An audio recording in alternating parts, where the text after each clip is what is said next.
and about the mask. Please, even in this audience, if you are wearing a mask and your nose is outside, then you are not wearing a mask, with all due respect and humility.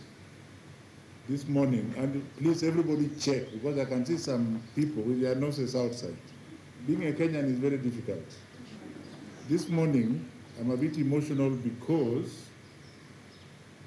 we lost a young doctor, a young surgeon called Dr. Ali Mahad.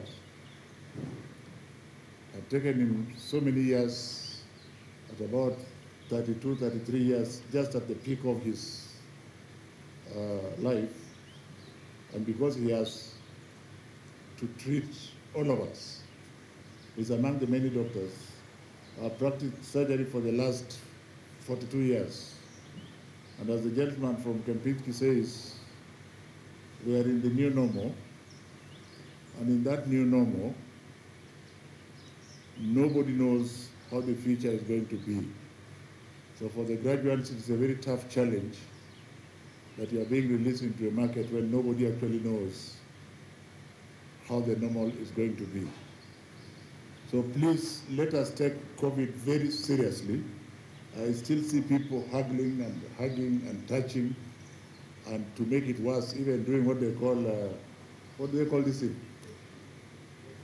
Stop it. Because you can see it doesn't take more than a minute before you touch your hands. So if you are pretending that you are COVID compliant and you are doing this Kobole thing with each other, then I think you should reconsider it very badly. You can love each other without touching.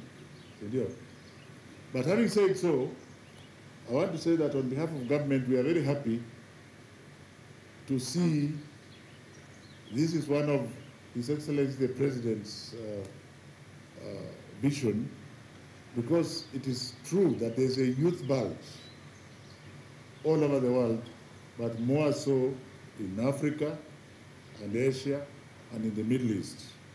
We have a youth bulge, and we are expanding educational institutions in this country. It is now mandatory for all the children to go to school as far as the basic education is concerned. We are picking children from their homes, for example, girls who have become pregnant, and persuading them and taking them back to school. So one of the president's legacies is to expand the TVET subsector. And as far as the public sector is concerned, we have about 180 institutions where the government is spending a lot of money and supporting the children with loans to be repaid later, and also giving a capitation of over 30,000 shillings per child. But then the question is, after there, so what?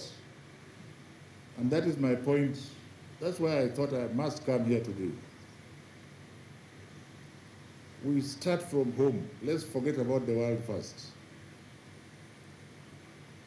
We must unskill our children. And you unskill these children not through certification. Because you will find that somebody comes to your interview, and I'm sure Abbas, you have seen them, Gina, you have seen them, they have a big folder full of certificates, maybe up to 20 of them. Then you want to find out what the chap can do. And that's why I'm very happy, having seen your fine kitchen and seen what the people we are training are doing. You are actually empowering these people not to go and look for jobs elsewhere, but to create jobs for themselves. And like when I talk about Kenya, I want to ask one question. Why is it so expensive to eat out in Kenya? And the fellows here who are in that sector should think about it. Because the economies of scale should give you more money. Why should I get a pound and a leg to go to Kempinski, just for example, or to any other hotel of that class? Why?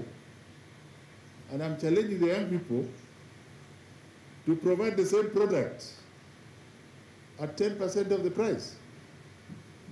I've seen very many good things being made in the kitchen. I don't have to go and eat it at Kempinski or anywhere else. Are we together here? So that you don't come out and say, oh, I graduated from this college and for 5 years I have no job. Will you be a very intelligent person then?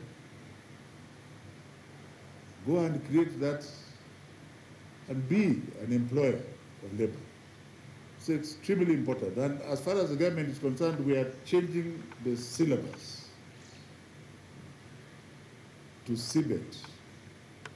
And I must emphasize here that the private sector has many more colleges than government. Don't tell anybody. And the quality is as good as you can see. And then the other thing Kenyans must forget, and I had a bus going there, if you have a good diploma and you are a good chef and you know what to do, what the hell do you need a degree for? Tell me, because it looks like in our beloved country, unless you have a chain of degrees, then you are not good enough. So you end up having many people with very many degrees that have no skills to provide the service that our people need. So for you who are going to graduate, I believe you have been well trained and you are now skilled, and some of you can go yonder because the world, as my colleague from the Biscuit has said, is now a global village. As you go elsewhere, not everybody can go elsewhere. Kenyans must eat. Do you think you have a role there? Or do you think your role is just to go and work for the big hotels? And I want to challenge you, because we are leaving the nation for you. What is it that our people need on a daily basis? Why can you not use your skills to work with other youths like you to create a service where you produce a cheap meal? Olum has worked, if you are the same one, you have worked with the slums, so I know you know. You know the category economy. And what His Excellency the President wants is that everybody in Kenya should have a meal in his stomach every day, isn't it? So you may find that you form cooperatives to start your own businesses and make sure you give the international brands a run for their money. After all, they are saying we produce the best. So I'm saying, get out of the box, actually destroy the box. Destroy the box, burn it, and then say from here, where do we go? So maybe 10% of you will go to university and take the academic line. Another 20% of you may go abroad and compete there. But your future is here. Your future is here. If I want the best juice that is very nutritious, why do I have to go to a 5-star hotel? You can create a 2-star hotel through your grouping and force the 5-star hotels to bring their prices down. That's where you must go. Unless you want to commit mass suicide, I don't know how you are going to manage as after we leave. So I want to thank Abbas and Jinadin, who is our brand, Olum, that I know in another life, and all the other board members, that this is the way to go. I am sure you are celebrating that you have doubled the number. I will celebrate only about 50% with you. The more important thing is, what is it that you have impacted on this number? And if you have produced, you know, an eagle is a bird that flies above the others. And I am proud to say I'm one of them. So when people are making noise here, me, I'm up there looking at what is happening. So I'm hoping that you have also produced eagles and eaglets. Do you get the point? Who are going to look at this problem from another pedestal. If they are not all eagles and eaglets, fine, but the majority of them must be in order to survive. You must have now a telescopic view so that the celebration is not tied to the certification you are getting today. Are we together in this thinking? That's what the government wants. And that is the charge that I got from His Excellency the President, to ensure that we just stop certifying people, but ensure that skills are transferred to them, skills that can make them survive, and also help them to create jobs. And this is not only within the hotel sector. In the motor vehicle maintenance industry, where we are training mechanics, in the building and construction industry, we are saying, if you are going to train somebody to be a master builder, first of all, integrity is a must. And that's why I'm happy to see. I hope it was not for me to see alone. Here, I am not sure. I'll give you 70%. This is not good enough for me as a doctor. But in the kitchen, I'll give you 100%. And when you say we stay from each other, it means you stay away. You see, like now. So if I'm like this, even if you have COVID around me, I will not get it. You get the point? So I'm very glad to be here and to say that I think this is actually the way to go. And I want to thank the people who have invested in this process. I also want to say, as a university person and as a professor who has been in university for many years, that it's okay to aim high. But you don't want everybody to aim to the university. So what? Because if you are going to the university and you want to have a PhD in cooking, it means you want to go and teach it. It doesn't make you a better performer. But our mindset has to change, and we are the ones who tell the children, no, this is not the way to go. Be very proud to say, for me, I have specialized, I was trained here, I have a diploma, and I have specialized in this food. In this food, this is the restaurant, and this is what I do.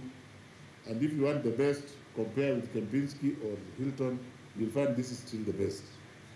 Because I was visiting one college, and I will end up there. I will end with this story. I was inspecting the TVET institution, just like yours, in Eldoret, National Polytechnic, and I went to the dairy sector, and I'm quite conversant about cows, dairy cows. So I was asking, where are your Holstein Friesian cows? They said, no, we only do Ashires only. That's what we have specialized in. The University of Nairobi comes to buy them from here. More University comes to buy them from here. And so comes to buy them from here. So I'm not asking you to start a shopping list, depending on what you want to do. Specialize on something, so that if I want Githeri, which is a special Githeri, which has a formula for Mabas's then I know, call those people to deliver Githeri in my house. And I should be very proud to eat that Githeri. I saw them cooking ugali the other time. You get the point? Yeah. I hope you have some Luya lecturers who will tell them, if somebody wants to eat ugali which is from brown flour, then I hope you have some Luya, you can be inviting them to impart a special, because the only weakness in your kitchen is modern, and it is Western. Is there any thought about the African cuisine there? No, this is something you must take home. Because if I want to eat properly, myself, as a top-grade surgeon, I'm not going to look for spaghetti. You have invited me and I'll say, is there any brown ugali here? If it is not well cooked, how will I judge you? So impact on these people as we teach the international cuisine, also teach our own cuisine. I hope it is also in the literature. If it is there, then I want to withdraw all my negative comments. And I want to thank you very much. We are one government, together with you, together with the public institutions. We must deliver. And I want to tell Abbas that you don't have to do anything to advertise. What you do is going to advertise you. If you are good enough, you will not be able to manage. Like in the university system, we say, okay, you want to do medicine at the University of Nairobi, and you have 8 points, and their cutoff is 12 points. So you can't get there. That's going to happen here if you maintain. Where the constant is not the number. The constant must be quality. Thank you very much, ladies and gentlemen. Barikiwa.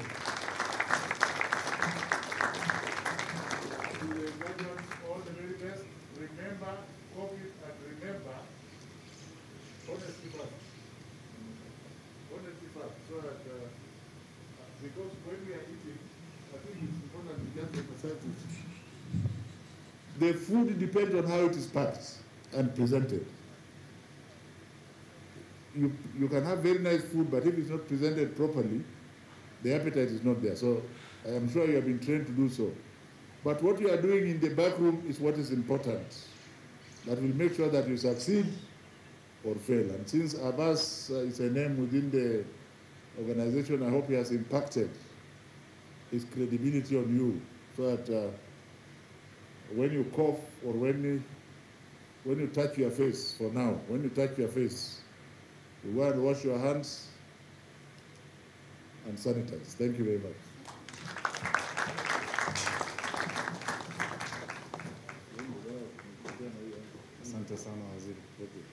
Thank you very much. Ladies and gentlemen, another round of applause, please. Thank you very much.